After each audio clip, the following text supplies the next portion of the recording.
I was watching Facebook yesterday, and my good friend D-Win, half of the Wolfman CB shop over there, shot himself an interesting video when he was using one of these batteries.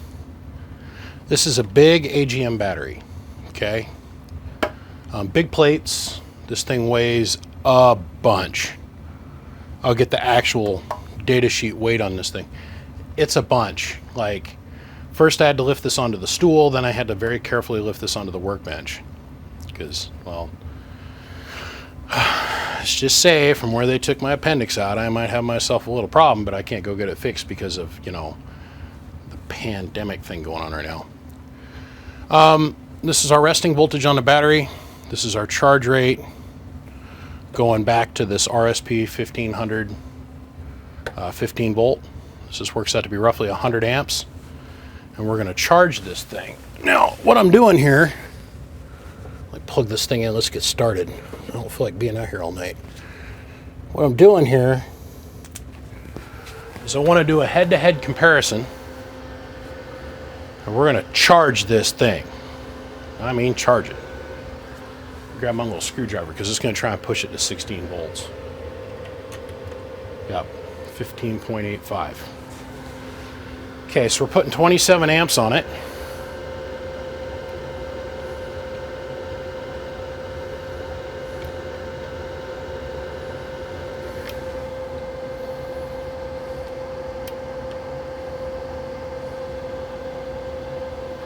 We'll set our charge voltage to 15.64, which is ridiculously high, by the way. So it takes to push this battery, which is almost fully charged right now, 17 amps and falling to push this battery from 12.5 volts to 16.5. The reason we're charging it this hard is because I want to give you a reference to another battery. So let me let this thing sit here and cook for a few minutes, and we'll be back. Okay, so we're pulling about 10 amps right now, 10.3, 10.1, might even drop down to about 9 by the time I'm shooting this little segment. This is a 12.58 or 12.6 volt battery, roughly, and we're pushing a heavy charge on it. This is a 100 amp power supply, like I said in the previous segment, and we've got it set for 15.34 volts, the power supply. So it's pushing on this battery really, really, really hard. It's consuming 9 amps worth of current to push this battery up to that voltage above the 12 volt full charge line. So now we're going to hook up the lithium battery and we're going to make sure it's fully topped off. So all of you that follow along with my channel know that back on the 14th of this month I did a destruction test with this where I took two 1000 amp load cells, hooked to this thing, and just cranked them to 11. Well, after that video, I charged this battery to, I think, 15.5, and I've let it just sit. So over here's our voltmeter.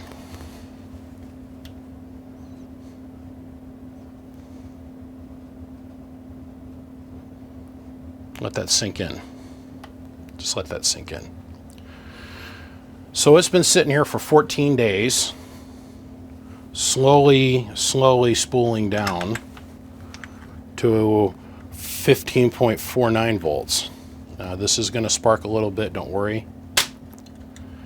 That's just the super caps, or not super caps, the capacitors, the high ESR capacitors inside the switcher supply charging up, coming up to the 15.5 volts.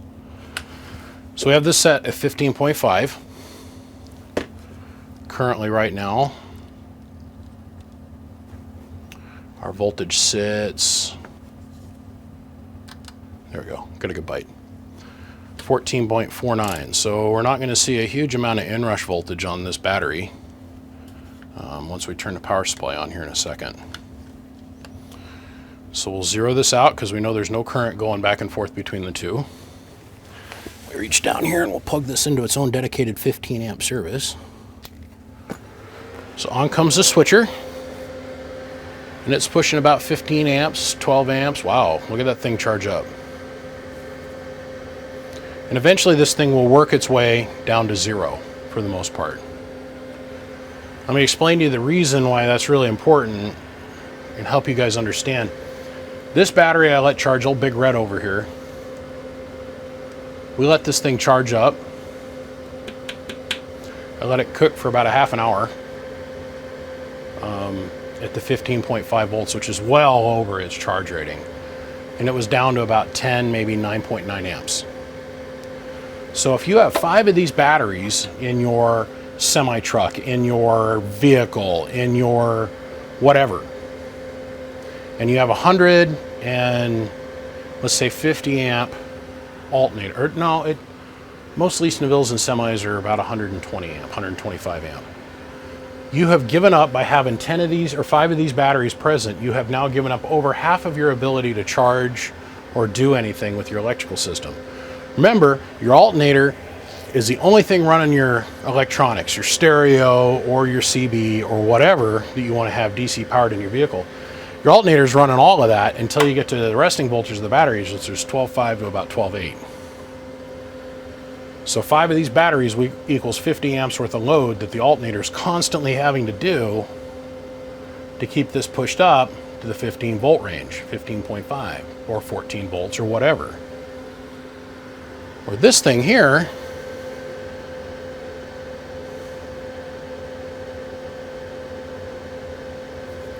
we're at 1, that's not 17, boys and girls, that's 1.6 amps.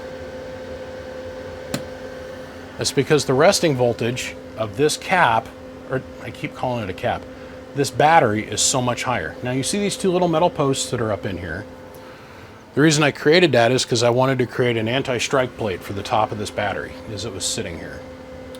That threads down on there like so.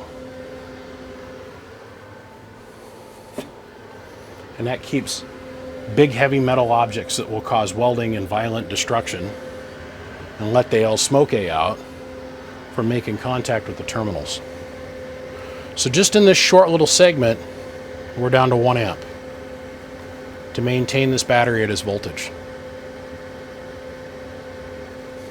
10 amps here, almost 0 amps here.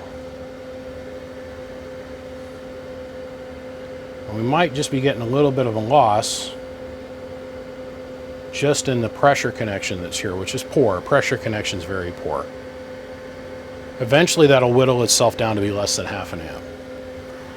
Now each battery is its own separate thing. This is a badass big plate, big battery. This is lead acid sex on a stick right here. This thing weighs a bucket truck, dump truck full of weight. This battery. This battery is designed to be used in a completely different way and in a completely different function. They both have their places. This is designed for deep, long, slow discharge, deep storage. This is designed for storage, but fast outrush. 2 separate things. But to put these 2 head to head, I want to show you in your car audio, in your CB, big CB world, the difference in the way these 2 operate.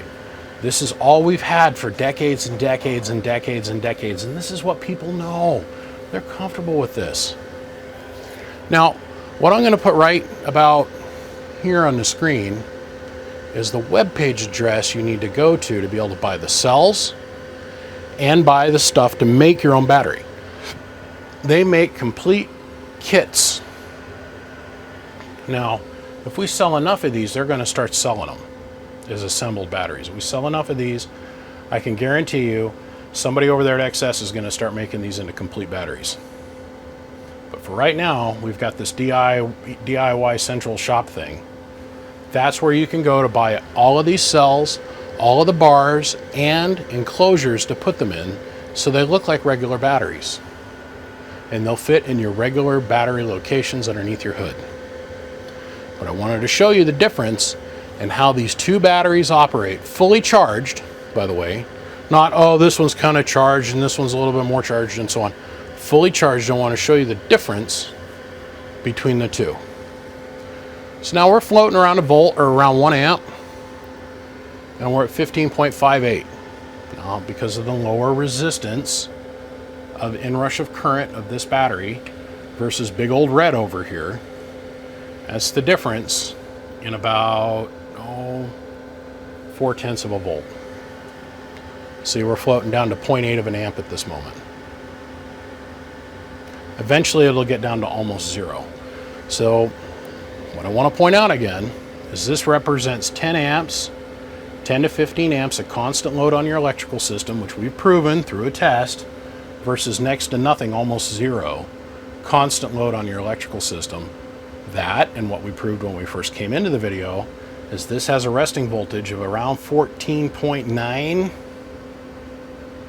almost 15 volts, and this is at 12.5. This battery immediately starts working for you.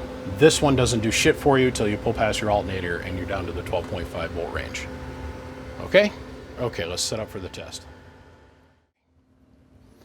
I just went and pulled the full data sheet for the NSB 190 FT. Now, these two batteries are comparable in price. This is about a $450 battery. This is about $600 some worth of battery here, not counting the bus distribution plates, the nuts, and that kind of thing. So they're roughly comparable in price. This is about $300, completed with all the shorting bars. Just half of this battery, so half of these cells. So 6 cells, 1, 2, 3, 4, 5, 6. All right, is about the same cost as this big bastard here. They're very comparable in price. So we're looking at apples and apples here. But as far as their working electrical principles, it's like apples and a donkey's wing wang.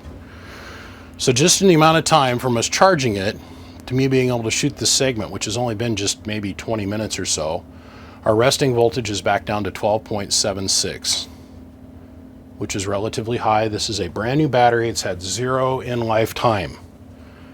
I bought this with a whole bunch of other batteries that were brand new, never put into service. This battery is only a year from manufacture and has never been used. This is as good as it gets other than picking it right off the frickin' production line. It takes 3 to 4 months for them to make it out into our inventory anyhow, so we're pretty much in the same ballpark.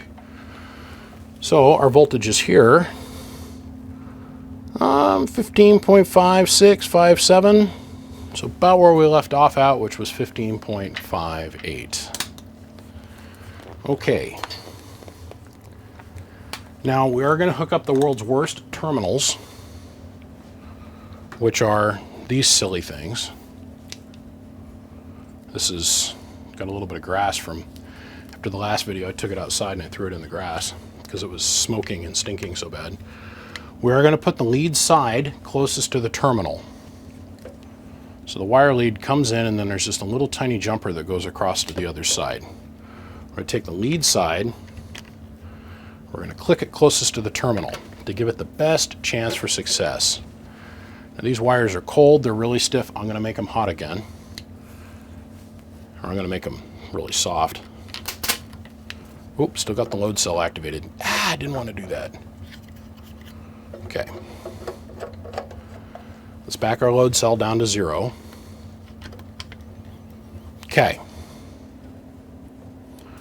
Let's run our ISO gain up a little bit so you guys can see what's going on.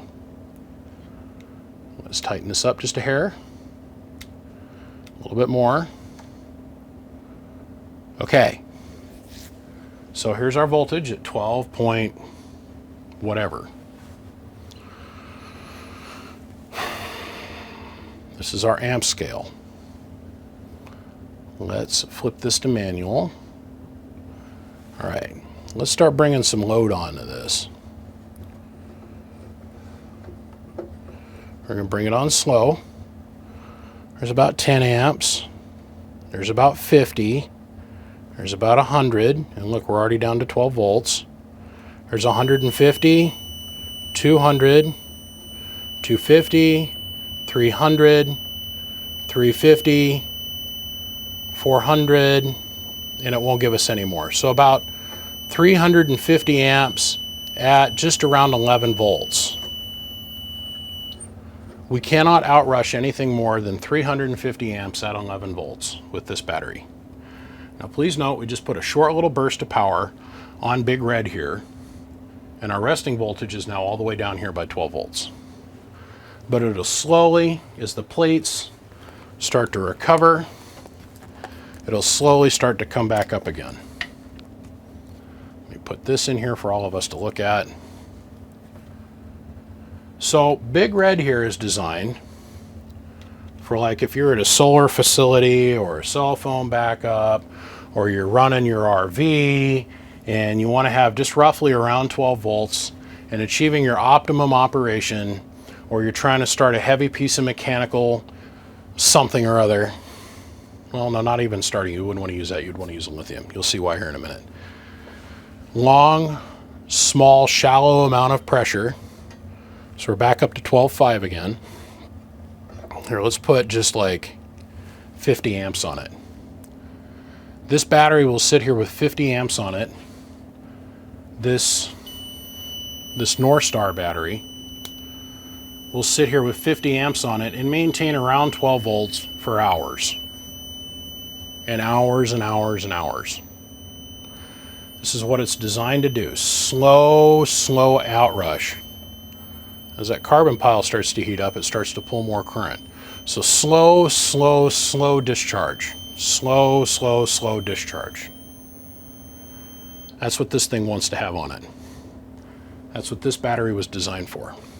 Car stereo, heavy CB use, any other thing, or we're going to have a big pulse, a big electrical, I need energy right now, and then you're going to pull that load away. This is not good for that. This is good for long-term storage, very slow discharge. Okay? Now, in all fairness, we're going to take our time going over to the lithium, because we are going to mess this thing up when we get to the lithium. This is a head-to-head comparison. So that's a North Star. Big, heavy-duty. 123-pound battery, by the way. I went and I pulled the data up on it. This battery weighs 123 pounds. It is 12.5 inches high. It is 4.9 inches wide, and its length is 22 inches long. And it's got little tiny piss-ass terminals on it. Once again, remember, slow discharge. Bulk storage. So you guys that got big-ass batteries in your Suburbans, for your shootout, you know, whatever, this is really the wrong way to go now that we have new technology. This technology has worked for a long time. There are some serious downsides to this technology. Its storage, its ability to get rid of current, the production of hydrogen gas, corrodable terminals, constant maintenance, short life the way that we use it. If you buy these batteries, I guarantee you within 2 or 3 years, if you're using your equipment almost every day, this battery will be garbage. Because you're trying to push that voltage so much higher to be able to maintain a higher static voltage or resting voltage. And when you're underneath a load, you're trying to keep that higher as well. Now, we're just looking at the battery. And as I pick that battery up, I realize how hot it is. We're not too overly concerned with the carbon pile. So let's get our trusty dusty shop fan up here. I'm going to move you guys over here a little bit, make it a little bit easier for me to work. We're going to bring this battery over here. We're going to take our ground terminal, make sure this is backed off all the way out. There we go. Let's get some air moving across this thing. There we go. It's real important to me that I don't cut away during this test, because there's going to be some people out there that are going to claim I'm faking this. Because the results between A and B are nothing short of breathtaking. Breathtaking. Okay. I'll move this over here where you guys can see it better. My arm's not going to get in the way. Let's go here. Let's tighten in here a little bit. Please know where the voltmeter is compared to where it was with Big Red over there in the corner. Let's start loading up the battery and start bringing some amps on. Now remember, it's about 11, maybe 10.9 volts, and all it could give us was 300 amps. At 11.5 or 10.9 volts, 300 amps. That's all it would give us. So there's 50, 100, 200. There's our 3. There's our 4. There's 400. There's... Oh, shit's arcing and burning over here. What's going on? All right.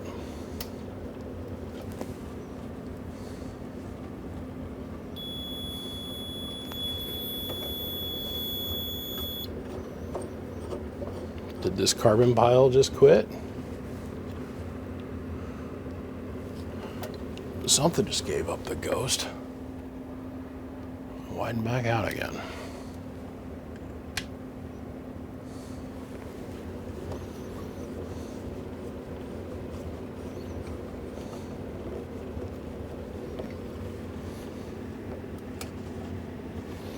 You $50 Chinesium piece of junk, I need you to work.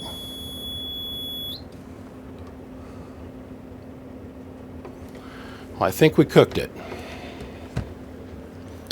Don't matter, it's not going to change the end portion of this test. Let's go get old Reliable and give her a whack. We'll get old Smoky out here. Hold on a second. Set you over there.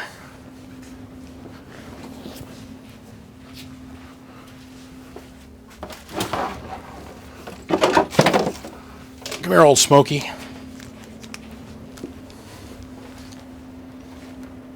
Old Smoky. Smoky smoke.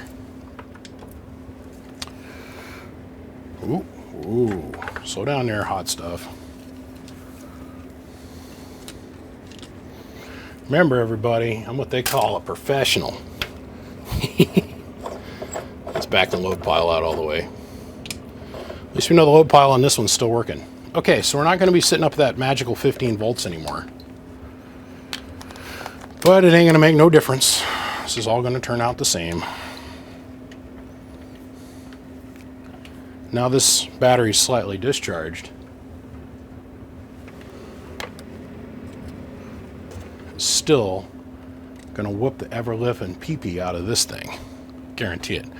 All right, so let's tighten on up here a little bit. Okay, let's start cranking some amps to this thing and let's get on with it. So there's 3, 4, there's 500 in the corner, and we're at 13 volts, 600, 700 amps, 13 volts solid. Pegged in the corner, 13 volts solid. Pegged in the corner, 13 volts solid. Pegged in the corner, 13 volts solid.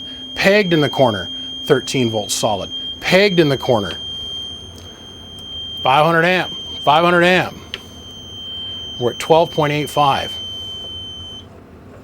Okay, I'm going to shut this down before I catch my carbon pile on fire. We've done that video already. What did we just demonstrate to you? This is unbelievable what I just showed you. We put double, if not almost triple the amp load that we were able to get from this battery.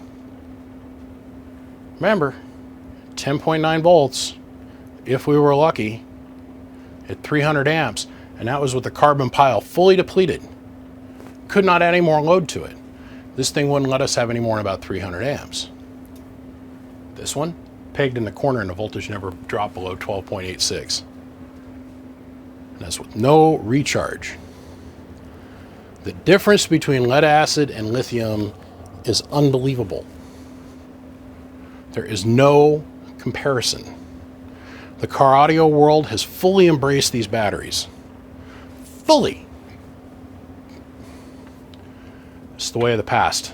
I hate to say it, but this has no place in your mobile whatsoever.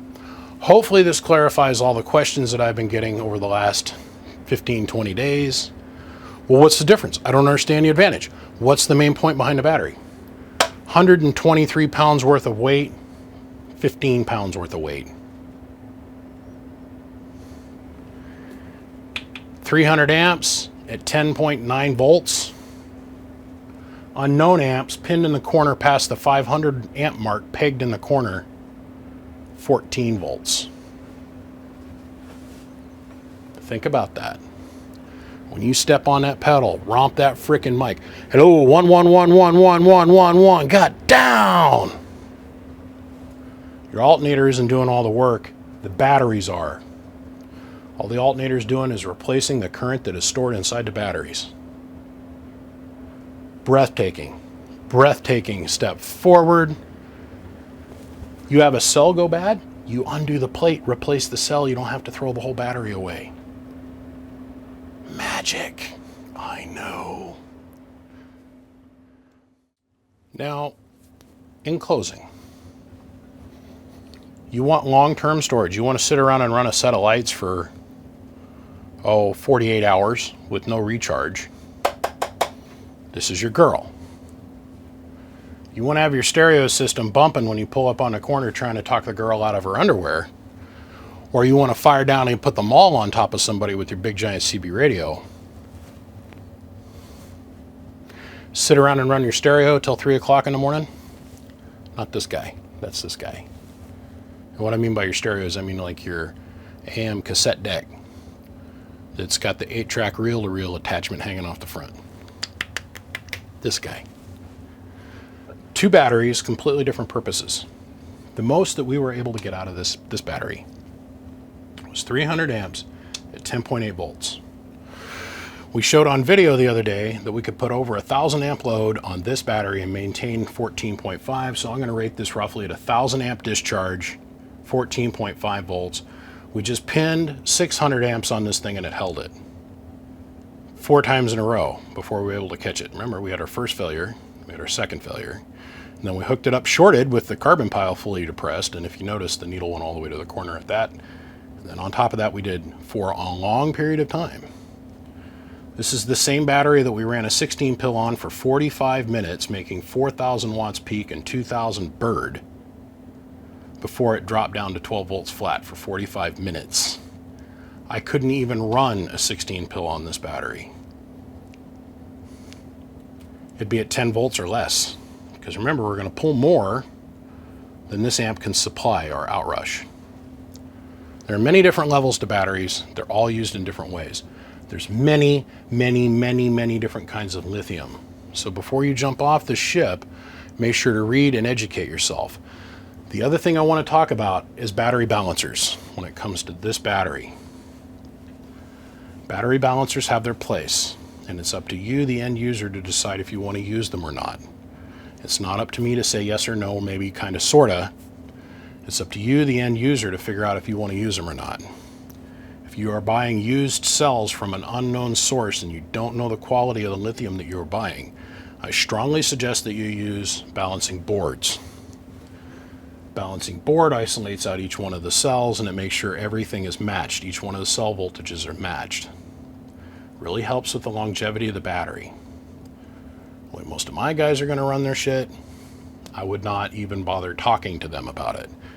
But at the end of the day, for safety's sake and for making sure that we educate the public properly, it falls on you to discuss, decide, and want to know if you're going to implement balancers on this technology or not. Like I said, go check out our friends over here at the DIY shop for all of your lithium battery needs. They also are the ones that you can go to buy the excess supercapacitors. You pair this with a supercapacitor next to it, which is about this high and about that big. The sky is the limit. That sudden pulse energy surge of you modulating and throwing the hammer down, either that or your car audio setup, there is no better way to go than these batteries. Now, there are different cells out there. They do cost drastically more money, and they do have a little bit higher dissipation, output, outrush, current releasability, charge inrush. They're made of a little bit more volatile stuff, but for the most part, in in my opinion, the way us younger guys with our big car stereos and our dudes out there with the big CB radios and stuff, where we're talking click clunk and they start talking, they're pulling double this in the mobile. Now remember, like with all batteries, if you want more storage, you have to add more batteries themselves, series and parallel. So for the same amount of space that this one battery is going to occupy, you can have a 2,000 amp battery bank at 14.5 volts or a 300 amp battery at 10.8 amp or 10.8 volts under a load with no supplemental charge. If you're to hook a 370 amp alternator up to this, your runtime becomes almost infinite because this thing can take the 370 amp charge. Now remember, there's companies like MechMan. I think MechMan at this time in the time of filming this video, is the only one in the market share that's got a 500 amp hot, 800 amp cold drop-in stock location on a Chevy block alternator. We now have alternators that are small enough to go in the stock location in your vehicle that produce 800 amps. This battery, that alternator, one supercapacitor, forget about it. Gentlemen, my name is BBI. I want to say thanks for tuning in and checking out what we did here today. This is a direct head-to-head comparison between small battery, super lightweight, big plate, big lead acid, old school technology, but works really, really good. The two are not in the same wheelhouse, but they cross the same path in actual use, and I wanted to show you the difference between the two. I'll see you, and I thank you for tuning in. Bye. Okay, I want to revalidate my data points that I took yesterday for you guys. I was sitting down editing the video and I thought, man, this isn't really a legit fair test. It's not head-to-head because the carbon pile quit. And then if you have your major unit of measure quit mid-test and then try to revalidate it with another piece of test equipment, you should probably, in theory, start over. And I just wanted to address that. So what we got going on here, back that off, make sure it's 100% off. We have the exact same setup as we did yesterday, but with the red carbon pile. Now, remember guys, if you choose to go down the lithium path, you don't get to come after me if you decide to not connect it properly, don't understand fully what you're working with, and decide you're going to hook something.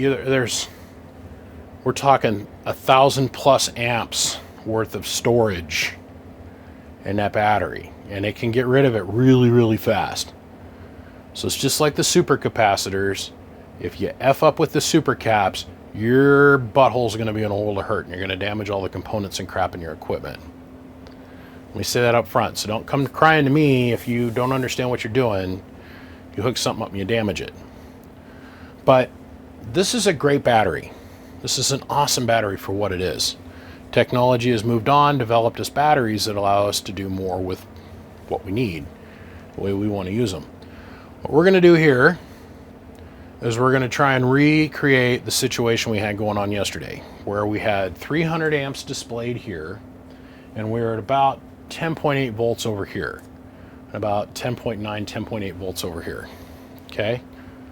Versus 1,000 amps above 13 volts, which I think I've said about 15 times now. So we're going to do this quickly, because I don't want these terminals to get too hot here at the battery. This is a plastic case battery, and I don't want these terminals to get melted. This is a brand new battery that costs a small fortune. New, not some solar cell system pull that you can go buy off eBay. This is legit new. So let's go ahead and let's crank this up a little bit. And I'm going to zoom in here before I do this, so you guys can see the needles a little bit clearer. We're sitting at 12.5. We were at 12.58 yesterday. This is close enough. There's about a 300 amp static load. We're down to 11-ish volts. Let's go ahead and max out what we can draw out of this battery. We're seeing 400 amps and we're dropping to 7.5. And this is now falling. So the battery's ability to be able to push into this carbon pile, or the carbon pile's ability to dissipate the energy is depleting. Let's go ahead and run this back down to 0. Now, moreover, since we've seen a drastic voltage change now,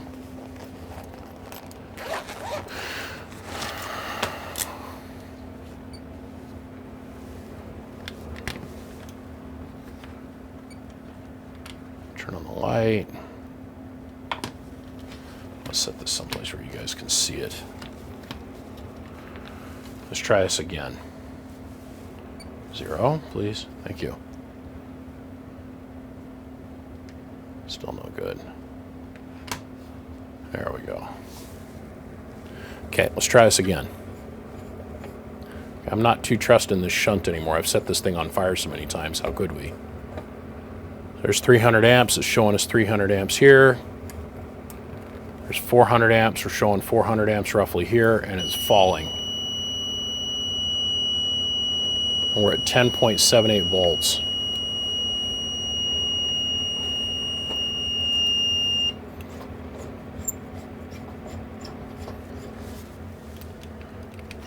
Whoa, those wires are hot.